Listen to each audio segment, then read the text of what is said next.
السلام علیکم دوستو، کیا حال ہے؟ امید کرتا ہوں کہ سب دوست خیریت سے ہوں گے۔ ندیم وائس چینل میں خوش آمدید۔ قریش عرب کا ایک معزز اور ممتاز قبیلہ جس میں نبی کریم صلی اللہ علیہ وسلم پیدا ہوئے۔ قریش کا تعلق حضرت ابراہیم علیہ السلام کی اولاد سے تھا۔ حضرت ابراہیم علیہ السلام کی 3 بیویاں تھیں، حضرت قطورہ، حضرت سارہ اور حضرت ہاجرہ علیہ السلام۔ حضرت ہاجرہ و حضرت اسماعیل علیہ السلام کی اولاد اسماعیلی عرب کہلائی۔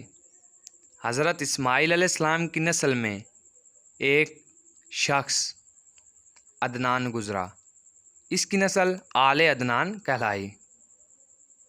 عدنان کی نسل میں نزار نامی شخص گزرا، اس کی نسل آل نزار کہلائی۔ نزار کی نسل میں معزز پیدا ہوئے تو اس کی نسل آل مسعود کہلائی۔ مسعود کی نسل میں فہر بن مالک پیدا ہوئے۔ فہر بن مالک کا لقب قریش تھا، اس کی اولاد کو قریش کہا جاتا ہے۔ ایک اور روایت میں قریش کو جمع کرنے والا قصاب بن کلاب تھا۔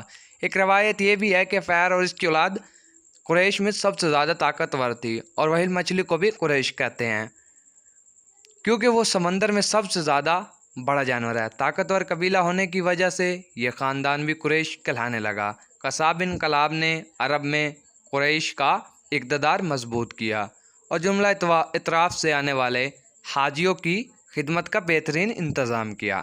بیت اللہ کی تولیت قصا کے دور ہی میں قریش کو ملی۔ قصا کے بعد اس کے بیٹے عبد مناف کو کافی ناموری حاصل ہوئی، اور عبد مناف کے 4 بیٹوں میں سے ہاشم کو، جو عبد المطلب کے